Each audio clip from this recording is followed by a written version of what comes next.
Good morning, ma'am. This is our video report presentation. Human trafficking.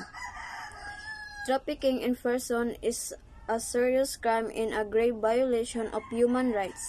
Every year, thousands of men, women, and children fall into the hands of traffickers in their own country. And even abroad, almost every country in the world is affected by trafficking, whether as a country of origin, transit, or destination for victims.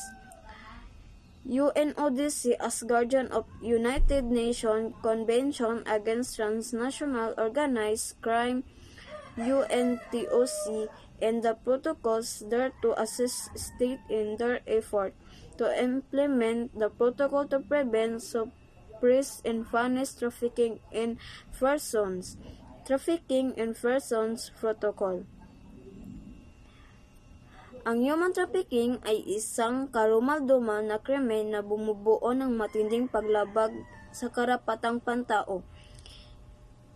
Sinasaklaw nito ang iba't ibang anyo kung saan nangingibabaw ang sex trafficking at forced labor. Ang kriminal na aktibidad na ito ay nagsasangkot ng pagsasamantala ng libo-libong individual kabilang ang mga lalaki, babae at bata na sumasailalim sa trafficking sa loob ng kanilang sariling mga bansa o sa mga hangganan.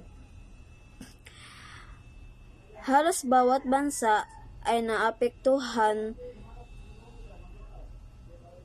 nagsisilbing mapagkukunan, transit o destinasyon para sa mga biktima.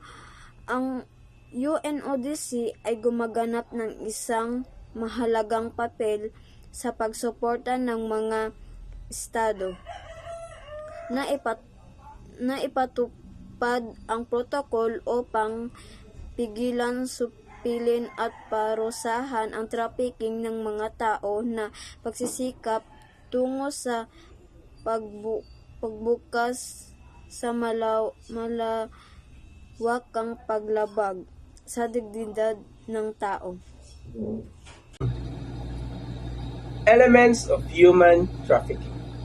On the basis of the definition given in the Trafficking in Persons Protocol, it is evident that trafficking in persons has three constituent elements. The first one, the act. What is done? Recruitment, transportation, transfer, harboring, or receipt of persons. The second one, the means. How it is done. Threat or use of force, extortion, abduction, fraud, deception, abuse of power, or vulnerability, or giving payments or benefits to a person in control of the victim. The third one, the purpose. What it is done. For the purpose of exploitation, which includes exploiting the prostitution of others, sexual exploitation, forced labor, slavery, or similar practices, and the removal of organs. To ascertain whether a particular circumstances constitutes trafficking in persons, consider the definition of trafficking in the Trafficking in Persons Protocol and the constituent elements of the offense as defined by relevant domestic legislation. Criminalization of human trafficking. The definition contained in Article 3 of the Trafficking in Persons Protocol is meant to provide consistency and consensus around the world of the phenomenon of trafficking in persons. Article 5 therefore requires that the conduct set out in Article 3 be criminalized in domestic legislation. Domestic legislation does not need to follow the language of the Trafficking in a Person Protocol precisely, but should be adopted in accordance with domestic legal system to give effect to the concept contained in the protocol. In addition to the criminalization of trafficking, the Trafficking in Persons Protocol requires criminalization also of attempt to commit a trafficking offense. It is committed by use of threat or use of force or other forms of coercion, abduction, fraud, deception, abuse of power, or of position taking advantage of the vulnerability of a person, or the giving or receiving of payment or benefits to achieve the consent of a person having control over another person. Participation of an accomplice to such an offense, organizing or directing others to commit trafficking. National legislation should adopt the broad definition of trafficking prescribed in the protocol. The legislative definition should be dynamic and flexible so as to empower the legislative framework to respond effectively to trafficking, which occurs both across borders and within a country, not just cross borders. It is for a range and exploitative purposes, not just sexual exploitation. Victims, children, women and men, not just women or adults, but also men and children. Types of human trafficking. Human trafficking is not the same as human smuggling. Human smuggling is unsexual, whereas trafficking is done against the person's will. So, the human trafficking daw is not the same as human smuggling. Human smuggling daw is unsexual. And there are three types of human trafficking. First is sex trade, also known as a sex trafficking or commercial sexual exploitation, involves the buying and selling of sexual services. It is a form of modern-day slavery and a violation of human rights.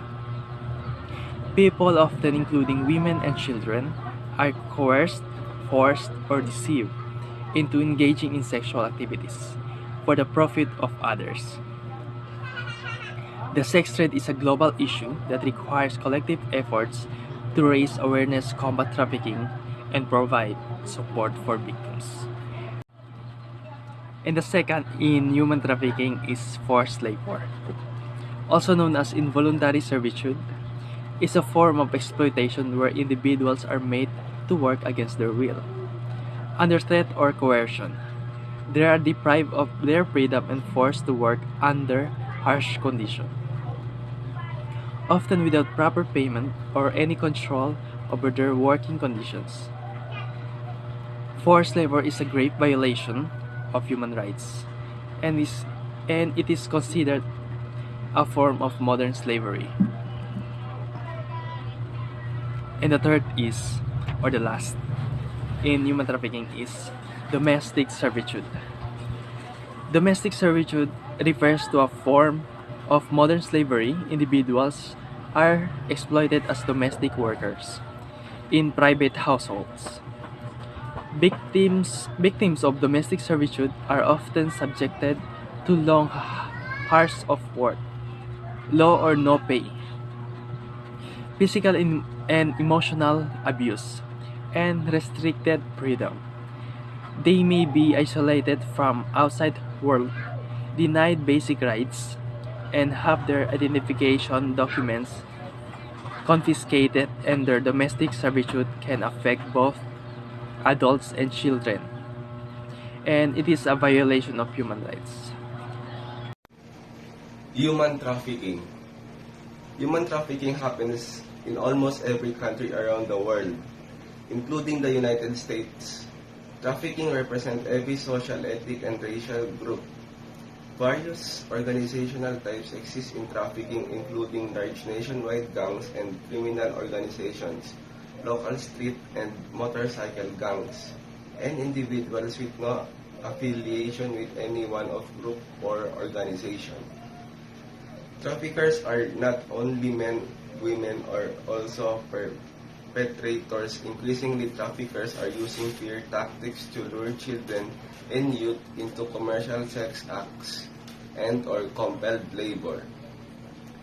The base of the issue is the traffickers' goal of exploiting and enslaving victims and the coercive and deceptive practices they use to do so.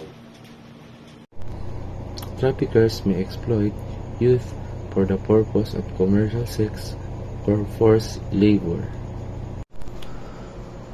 Recruiting, enticing, harboring, transporting, providing, obtaining, and or maintaining a minor for the purpose of commercial sexual exploitation. Traffickers may coerce or deceive minors into engaging commercial sex acts, such as prostitution or pornography. Number 2, exploiting a minor through prostitution. Traffickers may force or manipulate minors into engaging in prostitution, where they are made to exchange sex for money.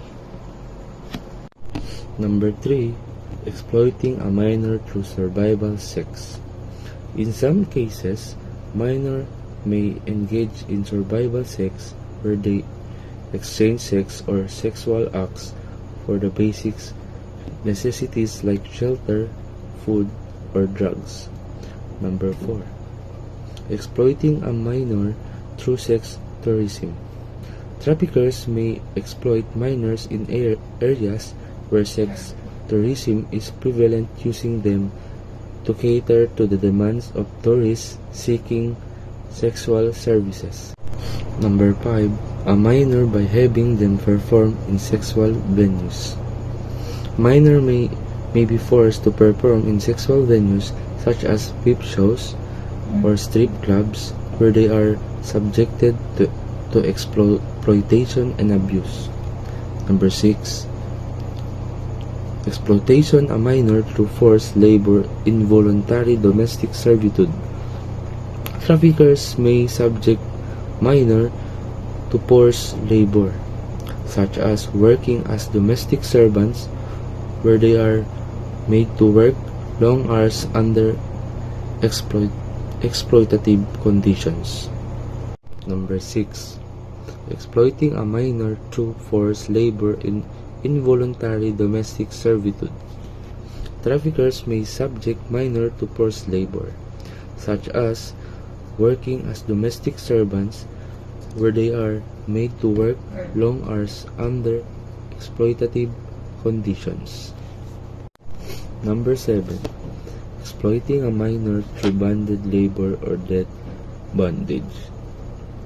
Minors may be trapped in situations or bonded labor, where they are forced to work to repay a debt, but the debt keeps growing, making it impossible for them to escape. Number 8, exploiting a minor through forced child labor. Traffickers may force minors to work in various industries, such as sweet shops, janitorial, service, restaurants, fisheries, hotels, or as beggars, depriving them of their childhood and education. To raise awareness about human trafficking, support organizations working to combat it, and report any suspicious activities to the appropriate authorities. The United States Department of Health and Human Services has issued new guidance on trafficking to child welfare and runaway and homeless youth programs, emphasizing the vulnerability of young people who have experienced abuse and homelessness are frequently preyed on by traffickers. Traffickers may also use a variety of techniques to instill fear in victims and ensure that they remain under control. Number 1, physical restricting victims or restricting their freedom movement. Example, keeping victims under lock or constant surveillance. Example, kidnapping a physical restraint or restriction of movements by perpetrators that prevents the victim from freely moving. This is just one example, but there are more other situations in which people may be physically restrained or have limited movements. Number 2, using debt bondage. Example, imposing financial obligation, convincing victims they are honored bound to satisfy debt. Isolating victims from the public. Example, limiting contacts with outsiders and ensuring that contact is monitored or superficial. Isolating victims from their families and members of their ethnic and religious community. Traffickers use strategies to isolate victims from their families, ethnic and religious communities, and other support system, weakening their defense and making them vulnerable to exploitation. To discourage the contact of seeking assistance, these tactics include geographical separation, communication restriction, cultural and linguistic barriers, and threat and intimidation.